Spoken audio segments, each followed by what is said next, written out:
Salut à tous, on va parler de l'ordre croissant et de l'ordre décroissant. Commençons par l'ordre croissant.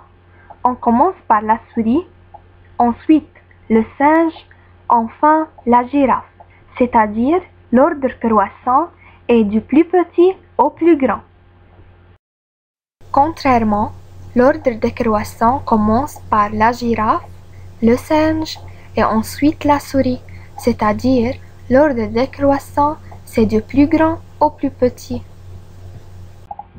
Par exemple, on a le nombre 23, le nombre 5 et le nombre 193. Le nombre 23 est formé de deux chiffres, 3 est l'unité et 2 est la dizaine. Et le nombre 5 est formé d'un seul chiffre, 5 est l'unité. Le nombre 193 est formé de trois chiffres, 3 l'unité, 9 la dizaine et 1 la centaine. Alors, on va ranger ces nombres par l'ordre croissant. Le nombre qui est formé d'un seul chiffre est le plus petit nombre. Et 23 est un nombre formé de deux chiffres, alors il est plus grand d'un nombre formé d'un seul chiffre.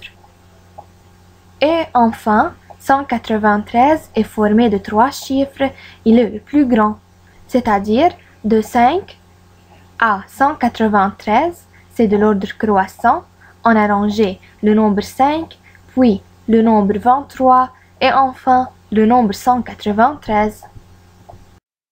Maintenant, on va les ranger par l'ordre décroissant. 193, on a dit qu'il est le plus grand nombre, c'est-à-dire 193 est le plus grand nombre. Ensuite, 23 qui est formé de deux chiffres qui est plus petit que 193 et enfin le nombre 5 qui est formé d'un seul chiffre et qui est le plus petit. Maintenant, on va comparer les nombres d'un seul chiffre entre eux et les nombres de deux chiffres entre eux. Donc, on a le chiffre 4 et le chiffre 8. Essayons-nous de savoir qui est le chiffre le plus grand et le chiffre le plus petit. Quand on compte de 1 à 10, on compte 1, 2, 3, 4, 5, 6, 7, 8, 9 et 10. Alors, le chiffre 4 vient avant le chiffre 8, c'est-à-dire que 4 est plus petit que 8. On met le signe de plus petit. Ça veut dire que 4 est plus petit que 8. Maintenant, on a les nombres 50 et 25.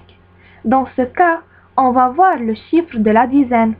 Dans 50, 5 est la dizaine. Et dans 25, 2 est la dizaine. Alors, qui est le plus grand? On sait que 5 est plus grand que 2. Alors, 50 est plus grand que 25. On met le signe de plus grand. Ça veut dire que 50 est plus grand que 25.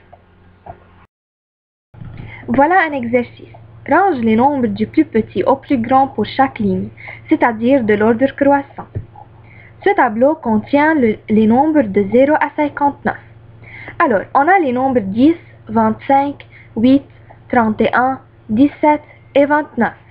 Parmi ces nombres, on sait que le nombre 8 est le seul nombre qui est formé d'un seul chiffre. Alors 8 est le plus petit nombre. Ensuite, le plus petit nombre formé de deux chiffres est le nombre 10. Alors, on écrit après 8, 10. Après le nombre 10 et qui appartient à ces nombres, on a le nombre 17. Alors 17 est plus grand que 10. Il nous reste 25, 31 et 29. On sait que la dizaine 2 est plus petit que la dizaine 3. Alors 25 et 29 plus petit que 31. Donc, qui est le plus petit entre 25 et 29? Quand les chiffres du dizaine sont les mêmes, alors on va comparer les chiffres des unités. Ça veut dire l'unité 5 et l'unité 9. Alors on sait que 5 est plus petit que 9. Ça veut dire que 25 est plus petit que 29. Alors on écrit après 17, 25, après 25, 29 et finalement le plus grand nombre, 31. Maintenant, on va ranger les nombres du plus grand au plus petit pour chaque ligne, c'est-à-dire de l'ordre décroissant. On a les nombres 21, 11, 39, 2, 32 et 0. Les plus grands nombres ici sont du dizaine 3, c'est-à-dire 39 et 32. Et on sait que 9 est plus grand que 2, alors 39 est plus grand que 32. On écrit 39 qui est le plus grand nombre. Ensuite, 32. Alors il nous reste 21, 11, 2 et 0. La dizaine 2 est plus grand que la dizaine 1. Alors 21 est plus grand que 11. On écrit 21, puis 11. Il reste 2 et 0. Et on sait que 0 est le plus petit nombre. Alors 2 plus grand que 0. On écrit 2 et enfin 0. Merci beaucoup pour votre attention. Au revoir.